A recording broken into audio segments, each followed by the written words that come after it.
Coming up on this episode of Nintendo Cartridge Society, I said, brr, it's cold in here. Must be a blizzard a-blowing. It's dangerous to go alone, so Nintendo Cartridge Society goes with ya.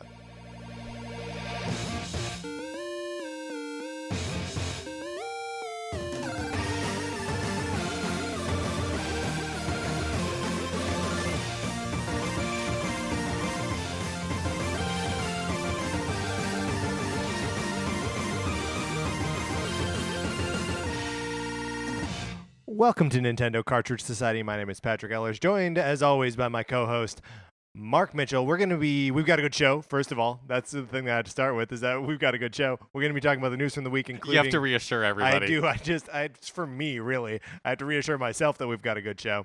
We're going to be talking about the news from the week, including Diablo 3 coming to Switch. And then on Thursday, we are going to be talking about summer games with Minzui Karami. But in the meantime, Mark, how are you doing? I'm doing great.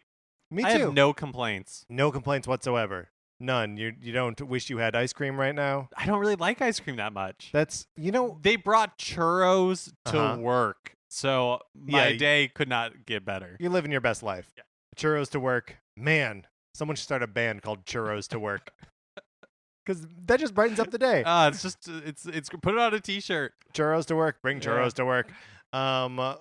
We've been getting more requests from people on the Switch. Friend requests, some would say. I love it. I continue to marvel at how many hours some of you are spending playing Pokemon. What's the puzzle game called? It's Quest. Not even Puzzle Quest, just Quest. Just Pokemon Quest. I don't know, but some of you have put like 80 hours into this game, and I say, well done.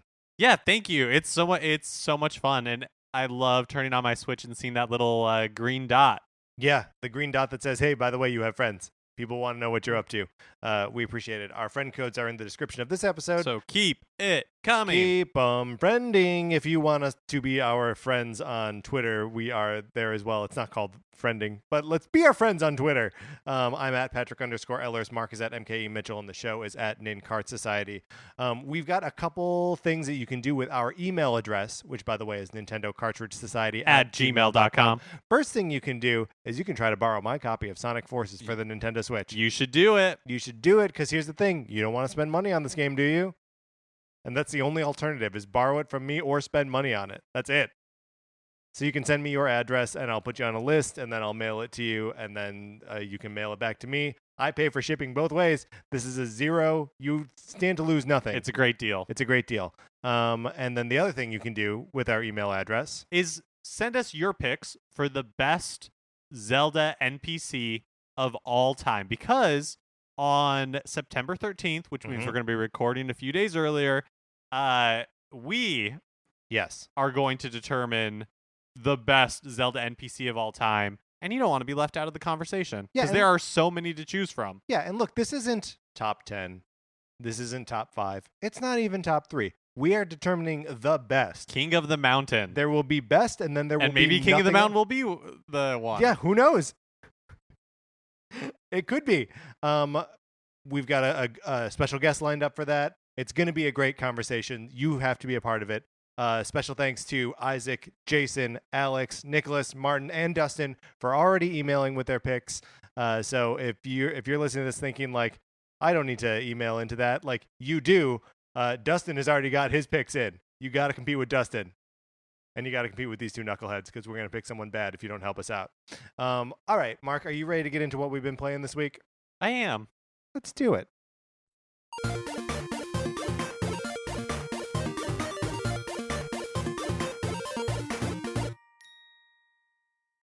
I have now finally gotten around to playing The Legend of Zelda: Link Between Worlds. This makes me so happy. This is a game that you lent me 4 years ago? Many years ago. After you played it, and I had thought that I played like a bunch of it and then stopped. But I don't think I did, because after playing for just a couple hours, I'm like, oh yeah, this is all new to me now.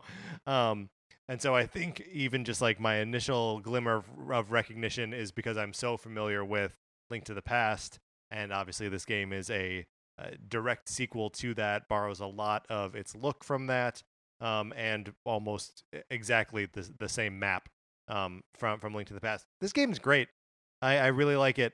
I like feeling the little bit of like Breath of the Wild that's in there. Because the game Very little bit. very little bit, but in that like the game just kind of like lets you out and is like you don't have to do a linear progression of temples or whatever. You can just buy or rent the items you need, and then you just sort of go for it, which feels like big and open in a way that Breath of the Wild is. One thing that I'm doing, and this is the first and only time I've ever actually done this with a Nintendo game. Every time it suggests that I take a break, I stop playing. So like whenever I have the game on for more than like 35 minutes and I go to save, it's like, you've been playing for a while. Do you want to take a break? And I say, hey, 3DS, you're right. And I put it down. I think that's nice. The Nintendo has stopped doing that. Yeah. It's also, I remember there was a story like a week or two ago where Nintendo was saying that they would put more like effort into developing VR technology when they found a way around like people not being able to play for hours at a time. And it's like, but the whole for a while anyway, the Nintendo thing was like, don't play for hours at a time. Play for an hour and then go do something else. Yeah, here's like a graphic of a Wiimote sitting on a table with an open window and a breeze rolling in. Yeah, wouldn't you rather go for a walk? Yeah. Talk to your loved ones. I think that's cool. I've always just blown right past those Me with too. a maniacal laugh. Like I'm like Cruella de Vil cruising down the highway. And don't get me wrong, I'll put it down, I'll go do something else, and I'll be back within the hour. But like I do take the break, which is nice. I don't think I ever would have done that as anything other than just right now when I'm committing to it. And now it's set a nice little thing. I'll be playing in bed, and I'll be like, oh, I guess it's bedtime now. It's leaving time. I had a small tragedy, very small tragedy in my life this week, where my right Joy-Con Oh no. just stopped working. Now, just stopped, just like stopped cold? Yeah, so there was a little bit where it was like spotty. Like 2 weeks ago, it wasn't paired with my Switch anymore, and I was like, huh, that's odd because it was in the dock, like, you know, Right. connected to my Switch, but I was able to like get it to reconnect. And then this past week, just like totally dead. I think like the battery inside it is gone, just like completely shot. But to every cloud a silver lining, and that means I got a new pair of Joy-Con. Now, before we get into the new pair of Joy-Con, you didn't pursue any sort of like, hey, Nintendo, fix my stuff. No, who has time for that? Especially you know, for like a Joy-Con where it's like, I'm going to have to send it in. Right. I'm still going to have to pay to get it fixed because it's past the warranty. Right. Then they're going to ship it back to me. It's a lot of shipping, and I understand that one of the things that we champion on this show is shipping my copy of Sonic Forces to and from you. But you don't have to talk to anyone on the phone when you do that. You have to talk to someone on the phone if you want Nintendo to fix Presumably. your stuff, right? What a nightmare. What an absolute nightmare. No, so I wasn't going to have any of that. Right, bypass the customer service experience altogether. I went to Best Buy. They did not have a lot of Joy-Con, but they had the one that I wanted, which was the Splatoon 2 green and pink Joy-Cons. That's so cool. I went from gray, which I like the gray a lot, but now that I've seen other people with like their colorful Joy-Con, I was a little bit jealous. Right. And this became a perfect opportunity to switch it out. Now I have 3 Joy-Con, which is also fun for like Mario weird. Kart and stuff.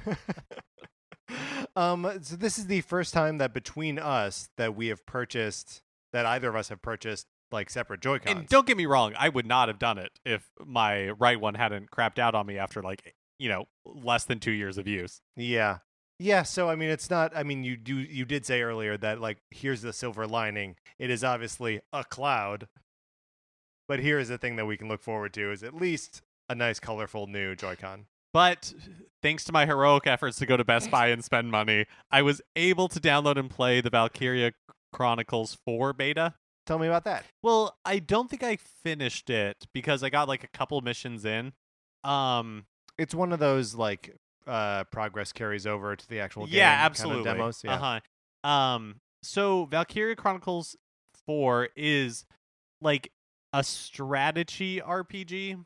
Okay. Um, Turn-based or real-time? turn-based. Okay.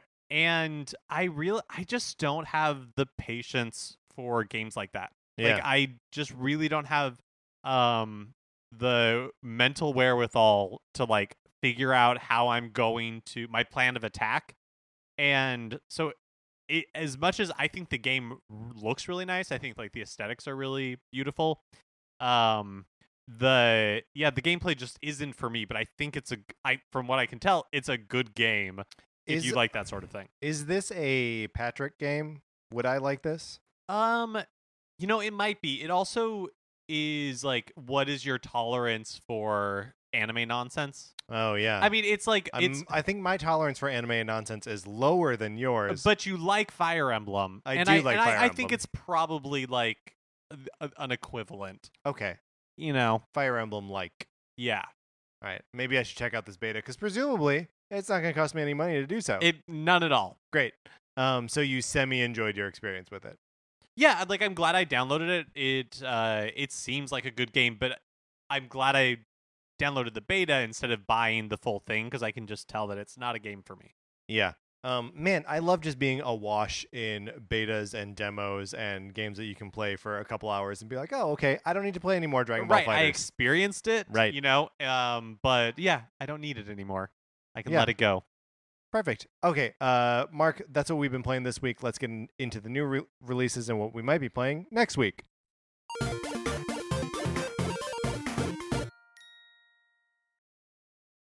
Today, August 21st, All-Star Fruit Racing is released. So we got an email from the publishers of this, just like sending out just the normal like publicity email. And for a second, I was like, kart racer. Maybe I do want a code for this, but I never followed up on it. Maybe it's something that I will. And should we get codes for this and give it a shot? Yeah, let's get codes for this and give it a shot. And so I will say no more. Great. Until we have a chance to experience it. Fingers crossed. Yep. On August 23rd, Gone Home is releasing on Switch. So I've never actually played Gone Home. I've only heard the excited rumblings of people who have played it. And I know like the twist of it. But should I? This is my question. Should this is an important game, right? I'm going to be completely honest with you. I've heard the name, but I know like nothing about this game. Well, then maybe this is another one where we should just shut our mouths and then talk about possibly next week. It's a total shut your trap game for sure. And then August 24th, Little Dragons Cafe is coming out. I'm actually kind of excited for this game. So this is the one by the original Harvest Moon creator, right? That's right. Not the studio, but the actual like creative guy behind it. Where you like run a cafe maybe that has dragons in it? Yeah, so you're like a brother and sister, and your mom gets sick, and some person is like, but there's this dragon egg, and so you have to take care of the dragon because not your mom who is sick, by the way. No. She's like goes into a mysterious coma or something, so you have to like protect the dragon egg or something like that, so that way she gets better. I don't know, it looks cute. I liked what you were miming there. That like you sort of like hunched over and like sort of making like a little dome over the egg. Yeah. Mm-hmm. Yeah, I'm interested in that game. August 24th is also my birthday, so maybe I'll treat myself to a little Dragon Cafe. You've earned it. I think so. I've been good this year. That's not true. All right. Those are the new releases. Mark, let's get out of this segment.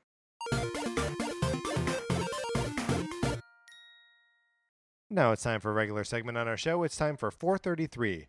In 1952, American composer John Cage wrote a piece called 433, wherein a performer or group of performers didn't play their instruments for 4 minutes and 33 seconds. For the purposes of this show, our instruments are talking about Nintendo. So, for the duration of one performance of 433, Mark and I will talk about something not at all Nintendo related, thus fulfilling the contract of the piece. Mark, today we are going to be talking about celebrities that we have been compared to or that people say we remind them of. Do you have like a go-to on this one or like something that pops into your head a lot is like someone compared me to that guy? Yeah, one that always really threw me was, I think, based purely on aesthetics, somebody said Steve Coogan. That's interesting. Steve Coogan? Yeah, I don't really see it myself. I don't see it either. I mean, especially just in terms of like how you carry yourself or like what you present as funny. So this was purely just somebody. Someone just saw you. Yeah, it was. And said, "Who's that It was Steve a picture. Coogan-looking guy?" Exactly. Yeah, that's a weird one. Yeah, I didn't really know how to feel about it. I mean, I think with all of these, even when it's like complimentary, it doesn't feel great for whatever reason. It doesn't. The other one I get a lot. I will tell you after you tell me yours. Okay, well, so the one that was a go-to for me for a long time, especially when I was younger. I haven't gotten it now that I have the mustache and all that, but I used to get Topher Grace a lot. Oh. Which fine. It makes like, and it still feels a little bit insulting, and I don't really know why. But people like Topher Grace. People like Topher Grace. He's a handsome man. Yeah.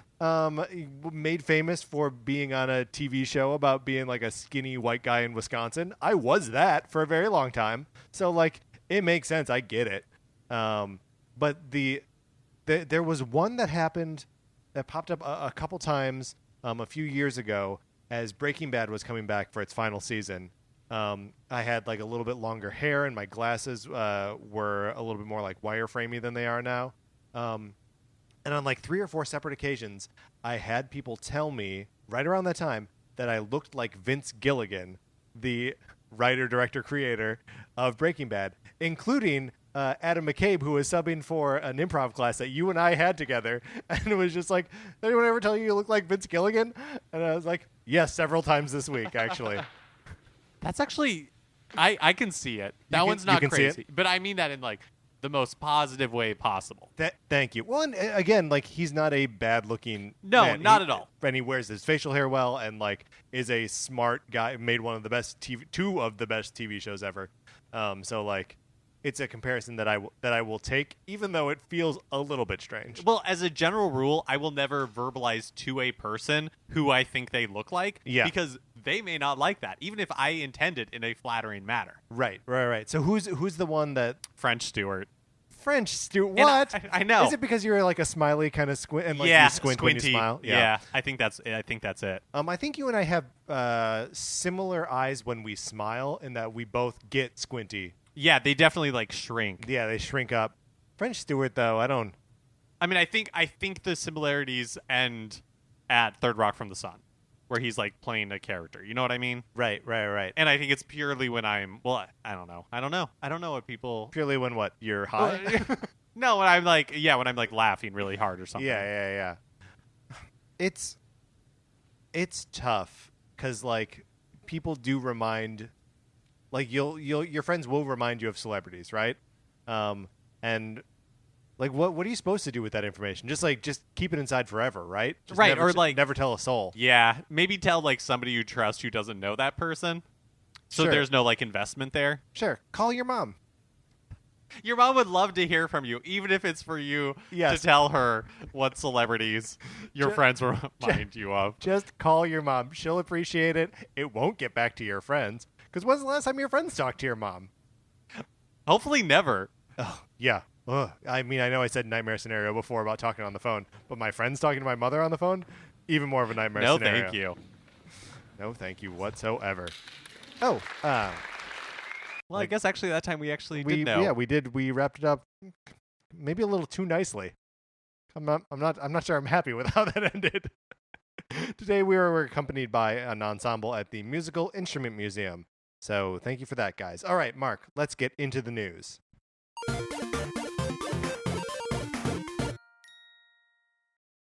Hey, there was sort of an indie direct today. Yeah. Or yesterday, I guess, as the case Monday, is. yeah.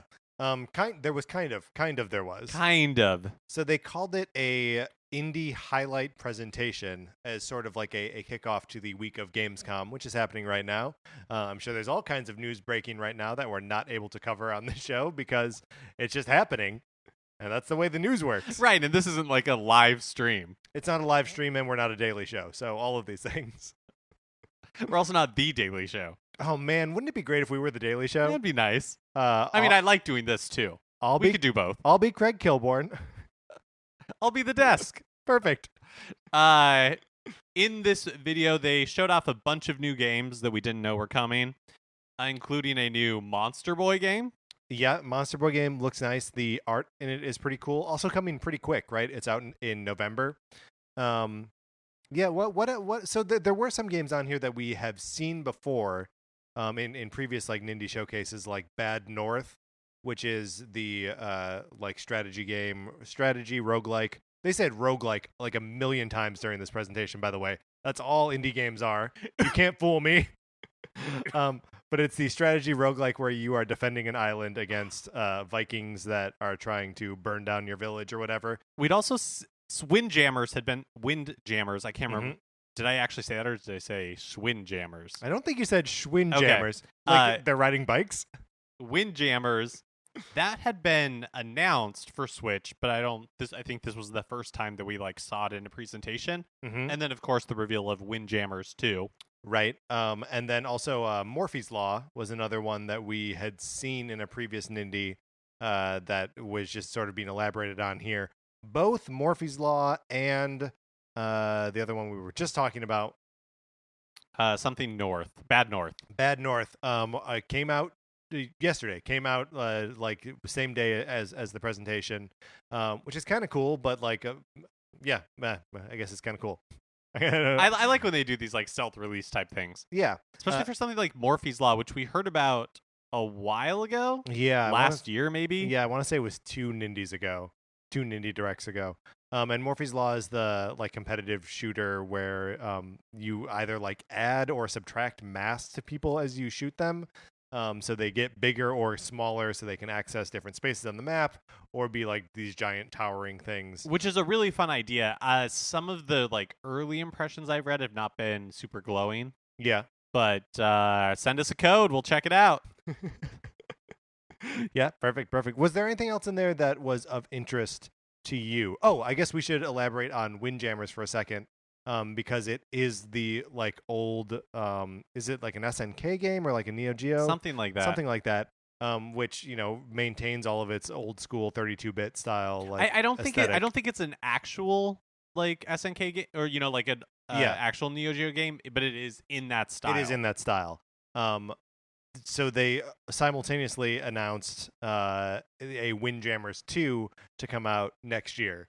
And I don't think we saw any gameplay of that, just like an animated sort of trailer for it. So if you're excited about like, disc volleyball looking games, I don't understand Windjammers. Do you? No. If you're excited about them, we've got two of them coming up in the next couple months. I'm also a sucker for like noir games. Yeah. And so Night Call, which is a narrative game that you play as like a Parisian taxi driver that's supposed to come next year. Like, my interest is always a little bit piqued. I'm a sucker for that kind of stuff. Yeah, and it looks cool. It's like neatly stylized. I don't know how long. This is gonna sound dumb, and maybe I'll retract it on next week's episode. But I don't know how long I could play a black and white game.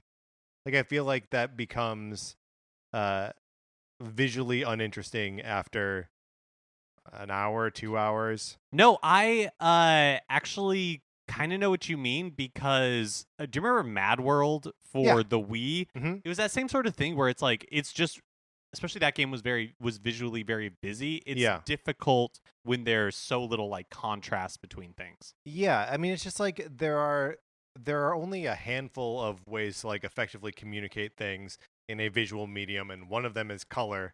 And like black and white can be a choice, but like is that the choice you mean to make the whole time? And why not make a different choice? I also thought the little trailer that they played for Baba Is You seemed interesting to me. It's a game where there are like words that appear on the screen and you like rearrange them or remove some to change the rules of the universe. So like, one of them is like wall is solid and you move solid out of there and then you can walk right through the wall. Or like Baba is, and it says like Baba is you and you change it to like Baba is cat and suddenly you're a cat. Or cat is Baba and then like you and the cat are moving together. I don't know. It seems like a twist on the sort of Scribblenauts idea of, totally. You have control over what the rules are of this universe. that seems intriguing to me. And then Damon Baker, who's the head of partner management for Nintendo of America, tweeted after the Indie highlight presentation saying, "Great to see all these international Nindies highlights. Wait, and more to come? Question mark, exclamation mark, question mark, and then winky face." It's that winky face emoji. You know he's got something. Damon, you got us hook, line, and sinker. So what do you think he's teasing? Something fun? Hopefully, fingers crossed. Better than something stupid. So I mean that was very clearly a like European focused sure, because it was like showcase. around Gamescom. And, it was around Gamescom. The narrator had an accent, which means it's European. Do you think we're gonna have like an American one? I don't think we're gonna have well, it would. If they continue to follow their pattern, we will probably see like another like Nindies Direct before the year is out. Yeah. But historically, in the next few weeks, we've had a straight up Nintendo Direct. Sure. And, the Switch's online services, we know it's coming in the latter half of September, but that's still coming up pretty soon. So, yeah, I mean, it's my birthday on Friday, which means August is almost over. I'm going to keep bringing it up, by the way. You should. It's your birthday. You deserve it. Thank you. 3D platformer A Hat in Time has been announced for Switch. That's exciting. This game looks super cute. It's a like you said, 3D platformer in the style of Mario 64. Yeah, I'm just they came to PC I think last year, but it looks really good, and I'm that's one of the indie game. There are always these like indie games that are coming to the Switch from other platforms. And 9 times out of 10, I'm like, oh, I didn't really know about that, or wasn't really excited about it, and maybe I'll check it out. This one I am excited about. There's going to be some new DLC available for it, and the Switch version will include split-screen co-op. Which we should play together. Absolutely. I think that sounds fun. Bloodstained, Ritual of the Night, the Castlevania-like indie game from legendary creator Koji Igarashi, had its release date pushed back again, this time to 2019. I feel like okay. Yeah, I mean, I didn't like back this game on Kickstarter, so you know, when it comes out, it comes out. Yeah, and hopefully it's good. So the longer they take, if it pays off, that's great. And Curse of the Moon, the 8-bit version of this, I think so. Was a super fun game. And it was really fun. They're being made by different studios, but like presumably there's some overriding design aesthetic that connects the two. So if this game is anything like that one, it's take your time and get it to us when you get it to us, and we will happily play your Castlevania game. Also, just Nintendo adjacent, but they also announced that the PS Vita version of Ritual of the Night got the kibosh.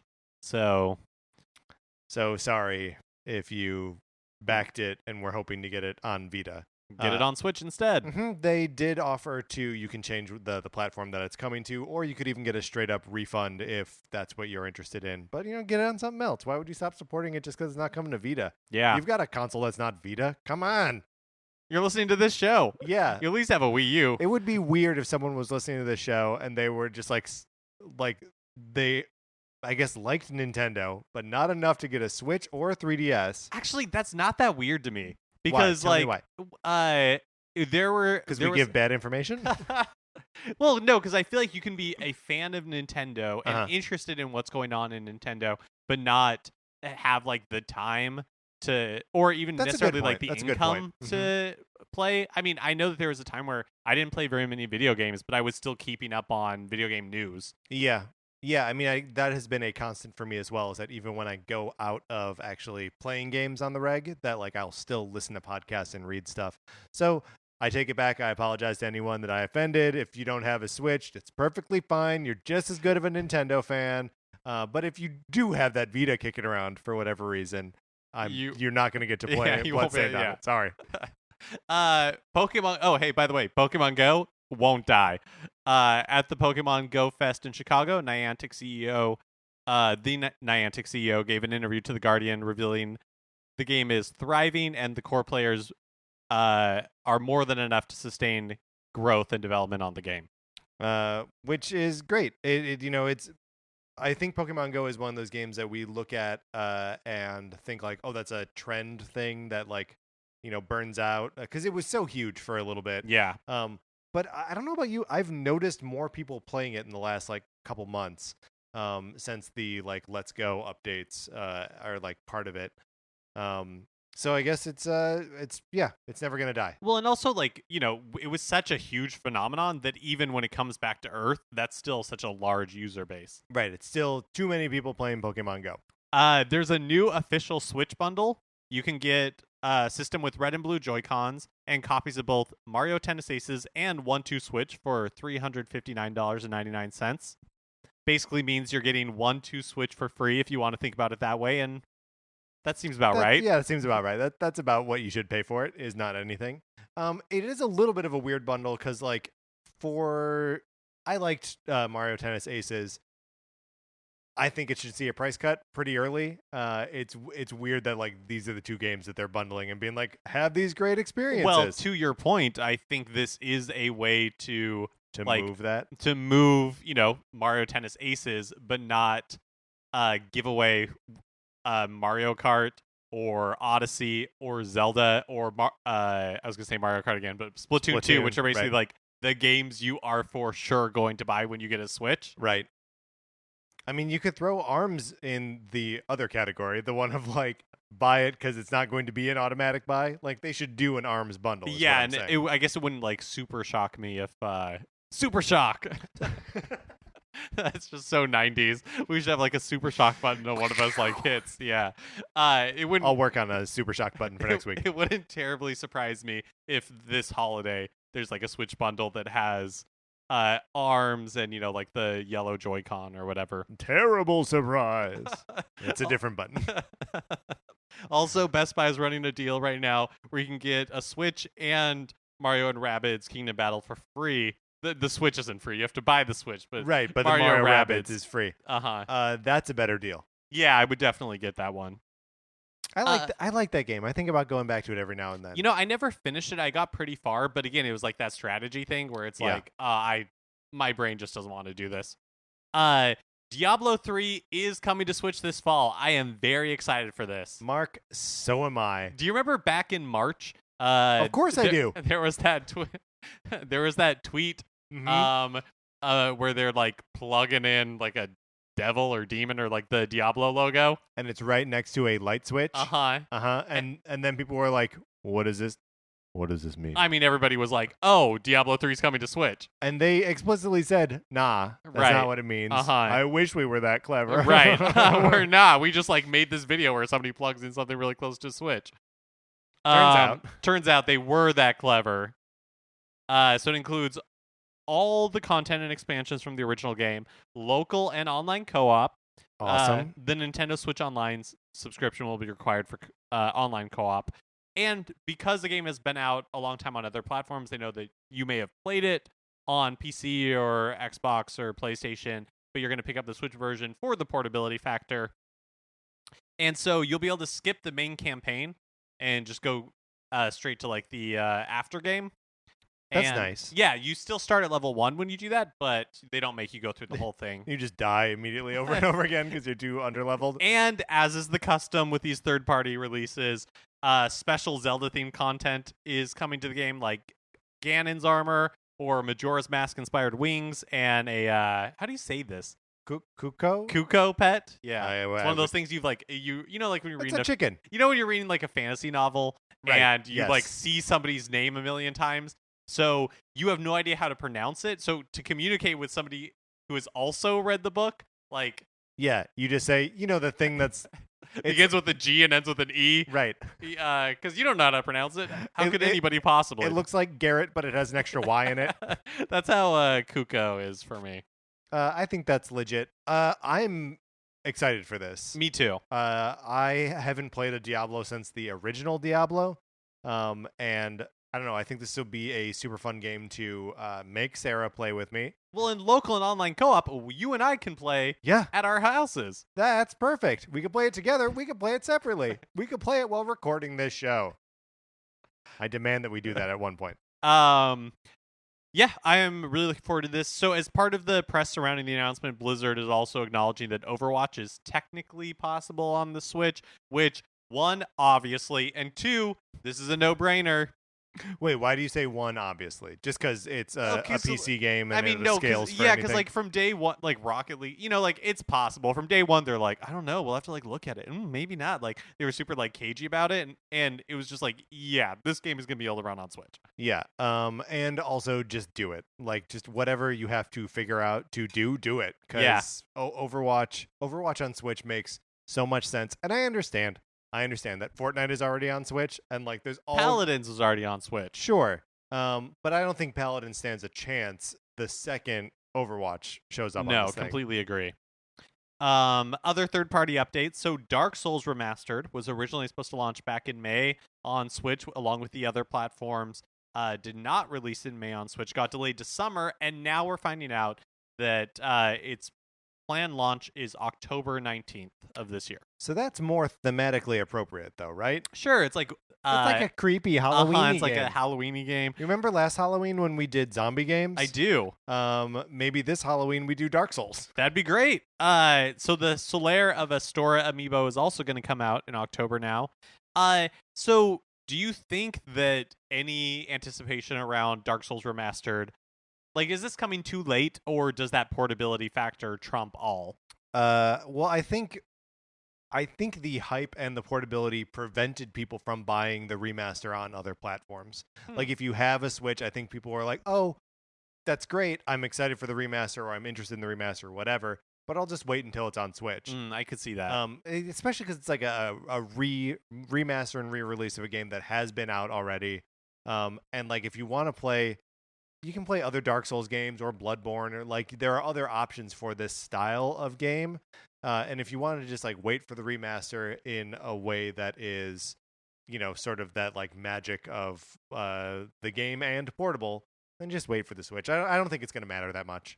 What do you think? Yeah, I guess I kind of agree. I mean, I really feel like the portability factor is a huge selling point for any Switch title. Yeah. So it's like, if you want to play Dark Souls on the go, this is your one way of doing it. Yeah. And that's a pretty big like incentive.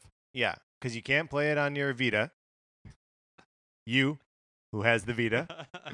So this is the only way that you're going to be able to do that.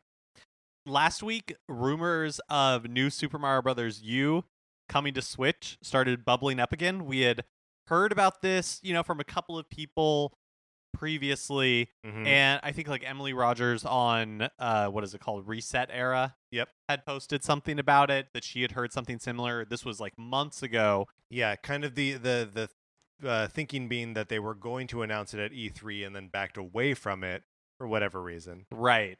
And this past week, comicbook.com had an article kind of reiterating those rumors. This article was not as definitive that it was like coming this year. They were just saying that one was in the works, but previously the rumors had been that it was on its way for 2018. Again, this makes a lot of sense. It's a 2D Mario game that was on the Wii U. We have seen pretty much every Wii U port that they've made.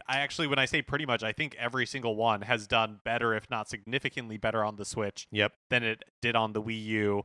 Well, because a lot of the Wii U people are just going to buy it again anyway. Yeah. And then, although I've actually been fairly good about that. Is that true? I made that statement. Is it true? I did buy Mario Kart. I did buy Toad. I did not buy Donkey Kong. What are the other ones? What are the other big ones? What am I missing? I can't think of anything off the top of my head. But if they do new Super Mario Brothers, I'll probably buy it. The rumor is that it'll also include like the new Luigi U. Yeah, I mean, stuff as well. I have that as well. I mean, we played through new Super Mario Brothers U and talked about it for this show. So we've both experienced it. Honestly, even though I thought the game was like fun, but I didn't like love it, I will probably pick it up just because I want a 2D Mario. It's gonna be Switch. so good, like a multiplayer 2D Mario.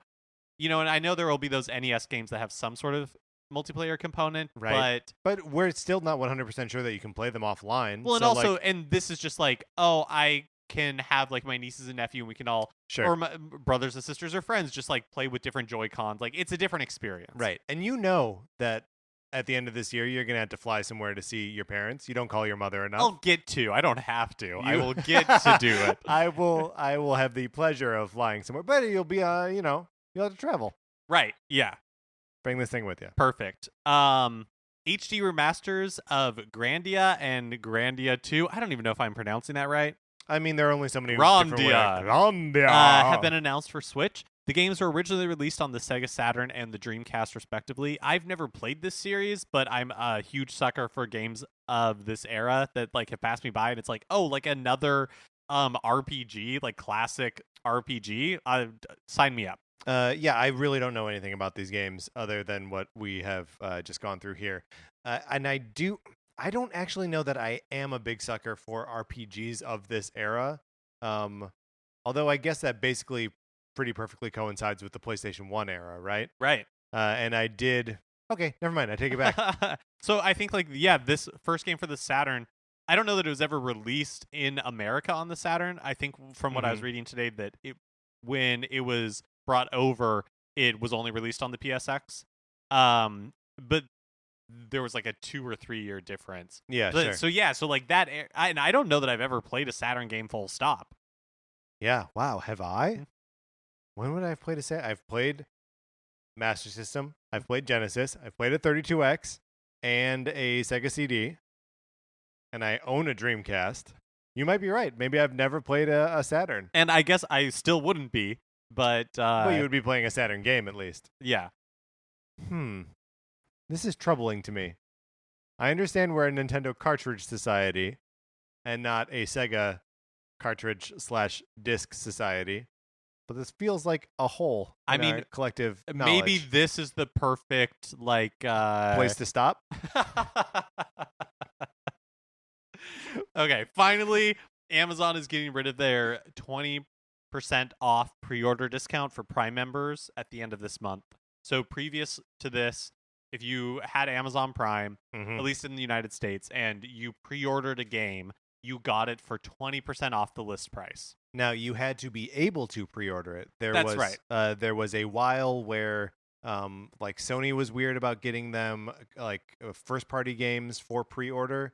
So like you would have to wait until the day God of War came out to actually purchase it, and therefore not be able to pre-order it. Was that fairly recent? Yeah. Yeah, okay. So...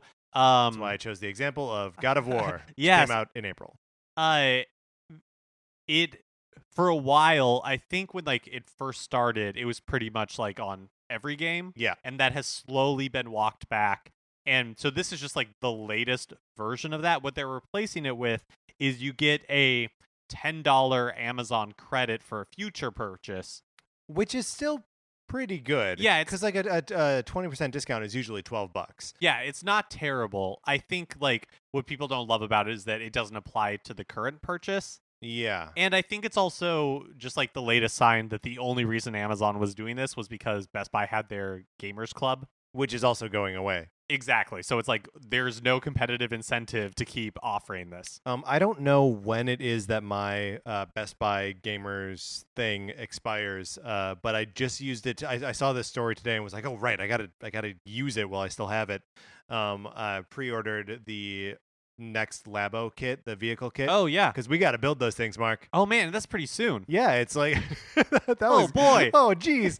Oh, golly, mister. I can't wait to put together those cardboard vehicles. September 14th is when that happens. Right after we have definitively decided who is the best Zelda NPC.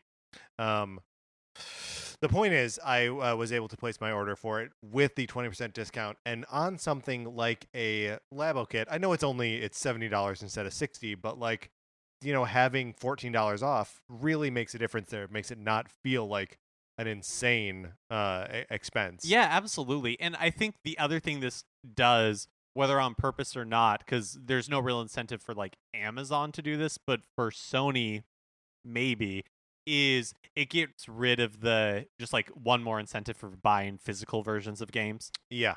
You know, I've gone all in on digital for my Switch, and I don't regret it, but I have definitely paid more for games, you know, in doing that. But you are rewarded more with Nintendo coins. Now I am. Yes. But, you know, in the beginning, there wasn't that system. I like that I just called them Nintendo coins. No one has ever called them Nintendo coins before. I mean, that's what the gold coins, platinum coins. I don't guess. know how that's better. I mean, they have, but those are their names. So whether they're better or not, those are their names. That's a fair point. All right, Mark, let's get out of the news. Okay, that is going to do it for this episode of Nintendo Cartridge Society. Remember, please rate, review, subscribe, all that good stuff on Apple Podcasts. If you like this episode, please share it on Facebook or Twitter or wherever you share things. Real life. Go up to someone sitting at a bench. Right, put your 3DS down. Put your 3D... What? Because you're playing it? Well, like I'm calling back to the Link Between Worlds yes. thing that you were talking about. Take a break. This is us telling you, take a break, go outside, share this podcast with a real person in reality. Or get back on Twitter. I'm at Patrick_Ellers. Mark is at MKE Mitchell. Collectively, we are at Nin Cart Society. We're also on Facebook, Nintendo Cartridge Society there. If you like Mark and Mine's opinions, we write about comic books on retconpunch.com. Olivia Duncan made our logo. Our theme music is provided by 8-Bit Betty. You can get more of his music by going to 8bitbetty.com or by listening right now. For my co-host, Mark Mitchell, this is Patrick Ellers. Really still kind of shook about that Sega thing. We need more Sega experience. We'll get through this together. Thanks for listening.